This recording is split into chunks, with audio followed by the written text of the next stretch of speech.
Hi friends, welcome back to my YouTube channel. ಎಲ್ಲರೂ ಹೇಗಿದ್ದೀರಾ? I hope ಎಲ್ಲರೂ ಚೆನ್ನಾಗಿದ್ದೀರಾ ಅಂತ ಭಾವಿಸ್ತಾ ನನ್ನ ಇವತ್ತಿನ ಬ್ಲಾಗ್ನ ಶುರು ಮಾಡ್ತಾ ಇದ್ದೀನಿ. ಇವತ್ತು ಮಾರ್ನಿಂಗೇ 4:15ಗೆಲ್ಲ ಎದ್ದು ಸ್ನಾನ ಪೂಜೆ ಎಲ್ಲ ಮುಗಿಸಿ ನಾನು ಮತ್ತು ನನ್ನ ಮಕ್ಕಳು ಎಲ್ಲರೂ ನಮ್ಮ ಮನೆಯವರೆಲ್ಲರೂ ನಂಜನಗೂಡಿಗೆ ಹೋಗ್ತಾ ಇದ್ವಿ, ಶ್ರೀಕಂಠೇಶ್ವರ ದೇವಸ್ಥಾನಕ್ಕೆ. ಅಲ್ಲಿ ನಮ್ಮ ಮನೆಯವ್ರಿಗೆ ಮತ್ತು ಮಕ್ಕಳಿಗೆ ಮುಡಿ ಕೊಡ್ತೀವಿ ಅಂತೆಲ್ಲ ಹರಕೆ ಮಾಡ್ಕೊಂಡಿದ್ವಿ. ಮಕ್ಕಳಿಗೆ ಇನ್ನೇನು ಸಮ್ಮರ್ ಹಾಲಿಡೇಸ್ ಮುಗಿತಾ ಬಂತು, ಅದಕ್ಕೋಸ್ಕರ ಅವ್ರು ಮಾಡಿಸ್ಕೊಳ್ಳಿಲ್ಲ. ನೆಕ್ಸ್ಟು ಸಮ್ಮರ್ ಹಾಲಿಡೇಸ್ಗೆ ಬಂದಾಗ ಮಾಡಿಸೋಣ ಅಂತ ಅಂದ್ಬಿಟ್ಟು ಅವ್ರು ಮಾಡಿಸ್ಲಿಲ್ಲ. ನಮ್ಮ ಮನೆಯವ್ರು ಒಬ್ಬರೇ ಮುಡಿ ಮಾಡಿಸ್ಕೊಂಡ್ರು. ನೋಡಿ, ಮಕ್ಕಳುಗಳನ್ನ ನೀರೊಳಗಡೆ ಬಿಟ್ಟಿದ್ದೀವಿ. ಎಷ್ಟು ಎಂಜಾಯ್ ಮಾಡ್ತಾವ್ರೆ ಅಂತಂದರೆ ಅವರು ನೀರೊಳಗಡೆಯಿಂದ ಹೊರಕ್ಕೆ ಬರೋಕ್ಕೆ ರೆಡಿ ಇಲ್ಲ. ಸಖತ್ತಾಗೈತಂತೆ ರೀ ನಿಮಗೆ ರೀ. Enjoy enjoy.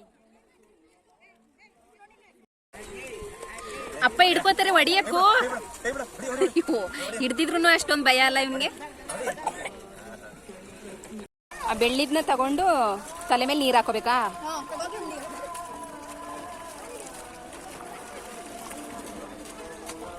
ಅದನ್ನ ತಗೊಂಡೋಗಿ ಉಂಡಿಗೆ ಹಾಕ್ಬೇಕೀಗ.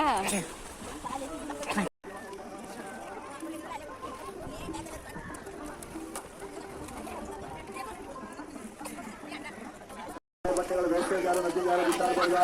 ನೀರುಗಳ ದೃಷ್ಟಿ ಇದೆಲ್ಲ ಸ್ವಲ್ಪ ಒಳ ಹತ್ರ ಲಗೇಜ್ಗಳು ಜೋಪಾನ ಒಬ್ಬರನ್ನ ಕುರುಕು ಸ್ನಾನ ಮಾಡಕೋಬೇಕು. ಆ ಕಡೆ ತಿರುಗಿ ಈ ಕಡೆ ಕಲ್ಚನ ಮಾಡಾಕ್ತಾರೆ. ನೋಡಿ, ದಾಸೋಹ ಹತ್ರ ಪ್ರಸಾದ ಕೊಡ್ತಾರೆ. ಪ್ರಸಾದ ತಿಂದಾದ್ಮೇಲೆ ಪ್ಲೇಟ್ಗಳೆಲ್ಲ ಡಸ್ಟಿಂಗ್ ಹಾಕ್ಬೇಕು. ಅಲ್ಲೆಲ್ಲ ಬಿಸಾಡಬೇಕು. ದಯವಿಟ್ಟು ಭಕ್ತಾದಿಗಳ ದೇವ್ರ ದರ್ಶನ ಆದವರೆಲ್ಲ ದಾಸೋಹ ಹತ್ರ ಪ್ರಸಾದ ಕೊಡ್ತಾರೆ. ಎಲ್ಲ ಭಕ್ತಾದಿಗಳು ಪ್ರಸಾದ ಇಸ್ಕೊಳ್ಳಿ. ಪ್ರಸಾದ ತಿಂದ ಕೂದಲು ಎತ್ತು ಹಾಕು. परमं शुभं यं नित्यं परमानन्दं यजाय नमो नमः. श्रीराम बुद्धिमन्थनोद्भवमहाहालाहलं भीकरं दृष्ट्वा तत्प्रपरायितं. ಹೊಡಿ.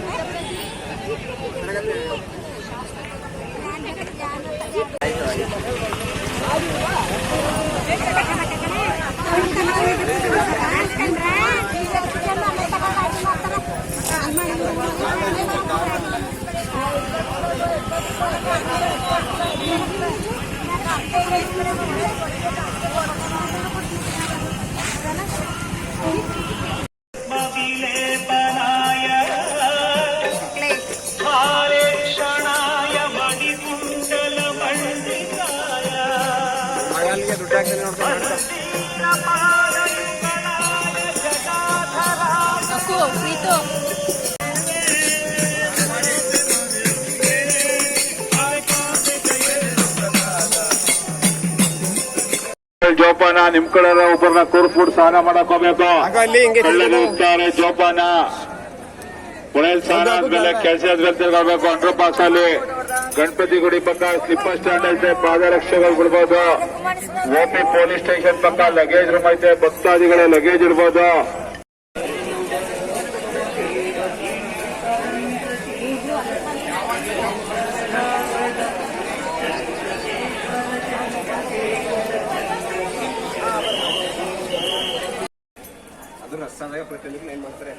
ಈಗ ದರ್ಶನ ಮಾಡ್ಕೊಂಡು ಆಮೇಲೆ ಪ್ರಸಾದನಾ? ಫಸ್ಟೇ ಪ್ರಸಾದ ಕೊಡ್ತಾರೆ ಅಂದ್ರೆ ಅದಕ್ಕೂ ರೆಡಿ ನಾನು. ಅಲ್ಲಿ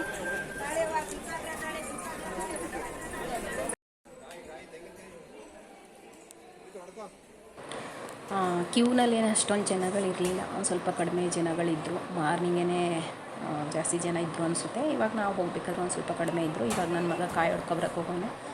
ಕ್ಯೂನಲ್ಲಿ ಹೋಗ್ತಾ ಇದ್ದೀವಿ. ಎಲ್ಲ ಖಾಲಿ ಖಾಲಿ ಇದೆ. ಅಷ್ಟೇನು ಜನಗಳು ರಶ್ ಇರಲಿಲ್ಲ.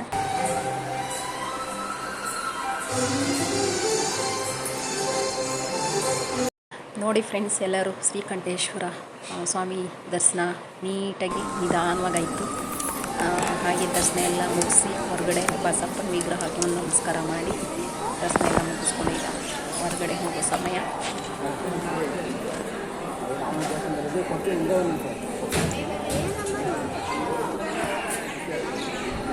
ಲಗೇಜ್ ರೂಮ್ ಐತೆ. ಭಕ್ತಾದಿಗಳ ಲಗೇಜ್ ಇರ್ಬೋದು. ದೇವಾಲಯದ ಒಳಭಾಗ. ಓಕೆ ಫ್ರೆಂಡ್ಸ್, ದರ್ಶನ ಎಲ್ಲ ಮಾಡ್ಕೊಂಡು ಇವಾಗ ಹೊರಗಡೆ ಬಂದ್ವಿ. ಹಾಗೆ ಬಿಸಿಲು ತುಂಬ ಇರೋದ್ರಿಂದ ನನ್ನ ಮಕ್ಕಳಿಗೆ ನಮ್ಮ ಮನೆಯವ್ರು ಹೋಗಿ ಐಸ್ ಕ್ರೀಮ್ ತಂದುಕೊಟ್ರು.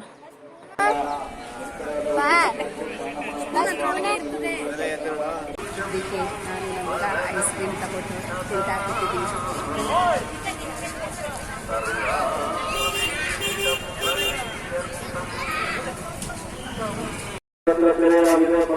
ಚಾಕ್ಲೇಟ್ ಅದು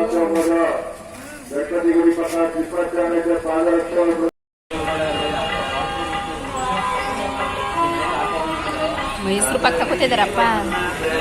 ಏನು ಮಾಡೋಕ್ಕೆ ಸ್ವೀಟು ರೀ? ಸ್ವೀಟ್ ಏನು ಮಾಡೋಕ್ಕೆ? ಅಯ್ಯಪ್ಪ ಫ್ರೆಂಡ್ಸ್, ಪ್ರಸಾದ ಎಲ್ಲ ಸಿಕ್ತು. ಪ್ರಸಾದ ಎಲ್ಲ ತಿನ್ಕೊಂಡು ಹೊರಗಡೆ ಬಂದು ಒಂದು ಸ್ವಲ್ಪ ಬೇಕ್ರಿ ಐಟಮ್ಸು, ಬಾದಾಮ್ ಮಿಲ್ಕು ಮತ್ತು ಹಾಗೆ ನನ್ನ ಮಕ್ಕಳಿಗೆ ಚಾಕ್ಲೇಟ್ ಮಿಲ್ಕ್ ಕೇಳಿದ್ರು. ಹಾಗೆ ಒಂದು ಸ್ವಲ್ಪ ಸ್ವೀಟ್ನ ತಗೊಂಡು ತಿನ್ಕೊಂಡು ಎಲ್ಲ ಮುಗಿಸ್ಕೊಂಡು ಮೈಸೂರಿಗೆ ಬಂದ್ವಿ. ಮೈಸೂರಲ್ಲಿ ಒಂದು ಸ್ವಲ್ಪ ಮಾಲ್ಗೆ ಹೋಗಬೇಕಿತ್ತು. ನನ್ನ ಮಗನಿಗೆ, ದೊಡ್ಡ ಮಗನಿಗೆ ಒಂದೊಂದು ತಿಂಗಳು ಜೂನ್ 5ಗೆ ಒಂದು ಬರ್ಡೇ ಇರೋದ್ರಿಂದ ಅವನಿಗೆ ಒಂದು ಸ್ವಲ್ಪ ಬಟ್ಟೆ ಪರ್ಚೇಸ್ ಮಾಡ್ಕೊಳ್ಳೋಣ ಅಂತ ಅಂದ್ಬಿಟ್ಟು ಅಲ್ಲಿಗೆ ಹೋದ್ವಿ. ನೋಡ್ತಾ ಇದ್ದಾನೆ, ಇನ್ನೂ ಯಾವುದೂ ಸೆಲೆಕ್ಟ್ ಮಾಡ್ಕೊಂಡಿಲ್ಲ ನನ್ನ ಮಗ. ಈಗ ನಾವು ಸೆಲೆಕ್ಟ್ ಮಾಡೋದಕ್ಕಿಂತ ಈಗ ಅವರನ್ನೇ ಬಿಟ್ಬಿಡೋ ಅದೆಲ್ಲ ಇದು ಅಂತ ಹೋರಾಡ್ತಿರ್ತಾರೆ. ಹಾಗೆ ಯಾವುದೂ ಇಷ್ಟ ಆಗಲಿಲ್ಲ ಅಲ್ಲಿ. ಅದಕ್ಕೋಸ್ಕರ ಆಟೋ ಮಾಡ್ಕೊಂಡು ಹಂಗೇ ವಿಶಾಲ್ ಮಾರ್ಟ್ಗೆ ಬಂದ್ವಿ. ನನ್ನ ಮಗನ ಬರ್ತಡೆಗೆ ಬಟ್ಟೆ ಸೆಲೆಕ್ಟ್ ಮಾಡೋಣ ಅಂತ ಅಂದ್ಕೊಂಡು ಹೋದ್ವಿ. ಅಲ್ಲಿ ಹೋದರೆ ಅಲ್ಲಿ 3,000-4,000 ಸಾವಿರ ಖರ್ಚಾಯಿತು. ಹಾಗೆ ಟೈಮ್ ಆಗಿತ್ತಲ್ಲ ಅಂತ ಅಂದ್ಬಿಟ್ಟು ಹಂಗೆ ಮಕ್ಕಳಿಗೆ ಮಸಾಲೆ ದೋಸೆ ಕೇಳಿದ್ರು. ದೋಸೆ ಮತ್ತು ನಾವು ಊಟ ಮಾಡ್ಕೊಂಡು ಹಾಗೆ ಊರ ಕಡೆ ಹೊರಟ್ವಿ. ಈ ವಿಡಿಯೋನ ಇಲ್ಲಿಗೆ ಎಂಡ್ ಮಾಡ್ತಾಯಿದ್ದೀನಿ. ಈ ವಿಡಿಯೋ ಇಷ್ಟ ಆದರೆ ಲೈಕ್ ಮಾಡಿ, ಶೇರ್ ಮಾಡಿ, ಕಮೆಂಟ್ ಮಾಡಿ. Thank you for watching.